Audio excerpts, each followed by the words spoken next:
what the heck are Jinn? And honestly, is Miss Marvel a Jinn herself? And does that mean that her family and community can never know about it because it's entirely forbidden to worship or otherwise associate oneself with Jinn?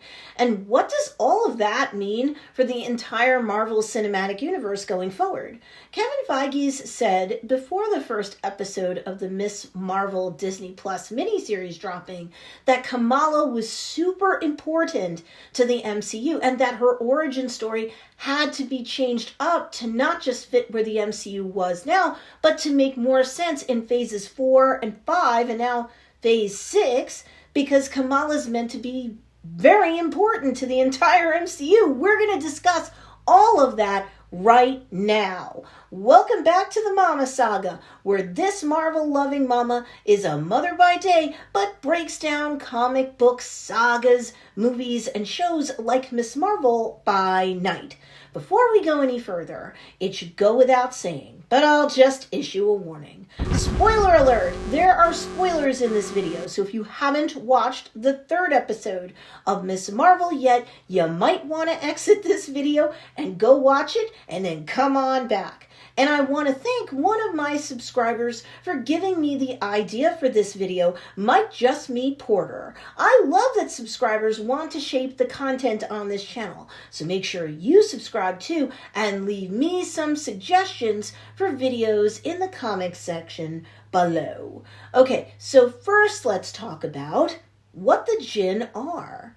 In the MCU, as of episode 1 of the Miss Marvel Disney Plus series, we were given a blink and you missed it hat tip to the existence of the Jinn as a race. And now, as of episode 3, they've been conceptually introduced in general, as well as the dimension that they come from, the Noor dimension. As Kamala establishes on behalf of the viewer when she first speaks with Cameron's mother Najma, the word Noor means light. Totally makes sense with respect to the kind of powers that Kamala has been showing throughout the entire series to date. She's been throwing out hard light projections that are dazzling and purplish in hue. More than once in the miniseries, either parts or all of her body have been covered or cloaked with that dazzling purplish light as well. And the color of that light itself makes sense, but we'll get to that in a minute. Now, in the first episode of Miss Marvel, Kamala's brother Amir teases her as he hands her the winged sloth baby stuffed animal and asks if she's still afraid of the Jinn. She says no, but after he's gone and she's left alone in the dark otherwise, she turns on a nightlight that covers her in golden stars. And that was it, and no one seemingly mentioned the Jinn again until the third episode. Kamala meets Cameron's mother and some other family or clan members, and Najma says that they call themselves the Clandestines. They've been banished or exiled from the Noor dimension where all Jinn live, but of course, Najma doesn't say why they were banished. And if you think about it, the definition of the word clandestine means kept secret or done secretly because of reasons that are illicit in nature.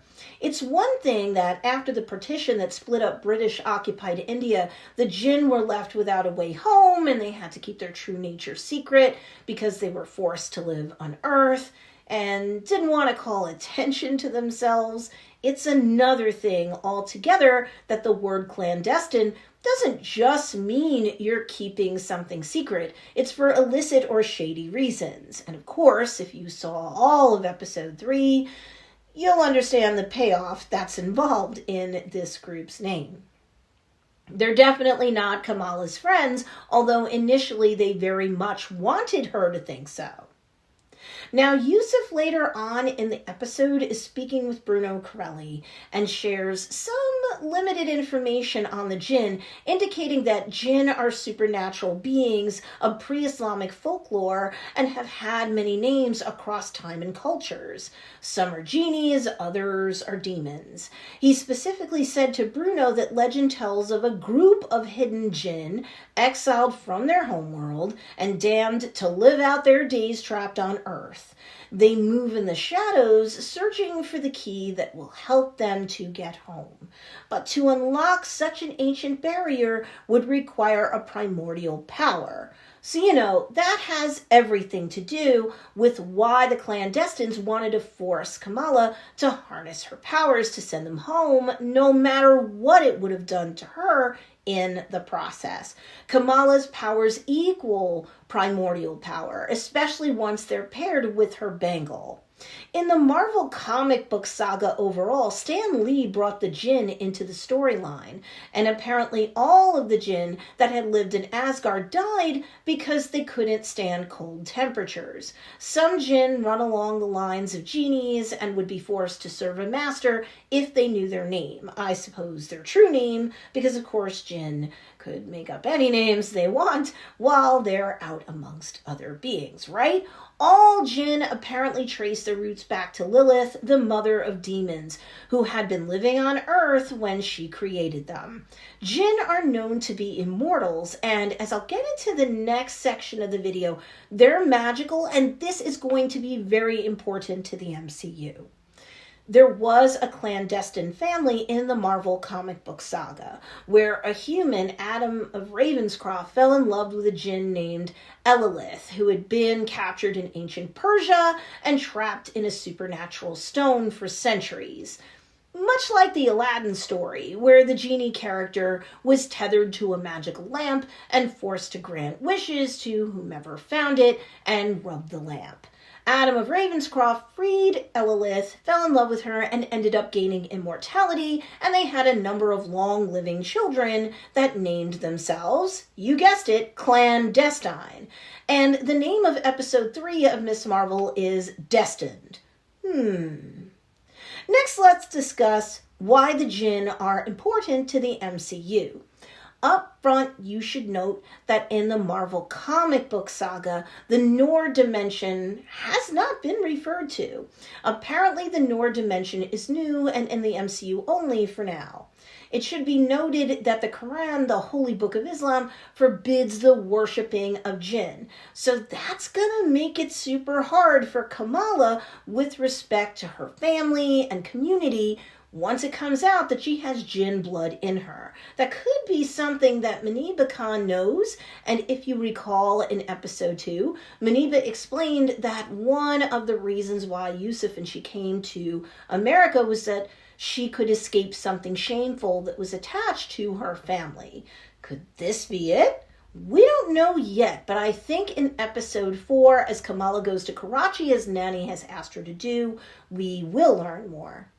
The purplish color of Kamala's powers appear to be much like that of the Power Stone, which, as you recall, was one of the 6 Infinity Stones. Purplish coloration also relates to that of cosmic powers and magic. If you've seen the Disney Plus series WandaVision, you'll recall that when Agatha Harkness used magic, it was that same purplish color. The Jinn are magical creatures, and so it's no surprise that the bangle, which is a negaband, I swear I'm right about this, it's a negaband or cosmic band, but so it's no surprise that the bangle lights up purple when it's being used. There's no surprise that when Kamala first put on the bangle, she passed through another dimension that was also that same shade of power, magic, cosmic energy, and that was also, according to Najma, how the clandestines found Kamala. They tracked Kamala down because of that relic, and remember, there's another one still out there.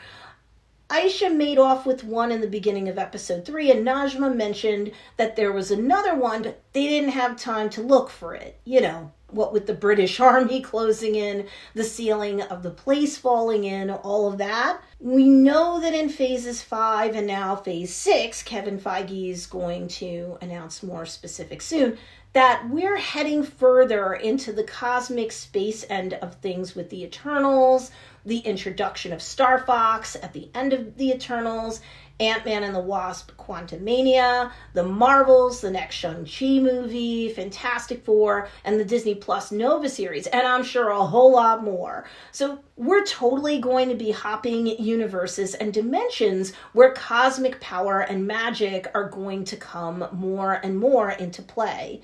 In my video, they changed Kamala Khan's powers. Kevin Feige explains why. You get a deeper dive into that pivot, that the more things play out in the MCU, the more everything makes sense.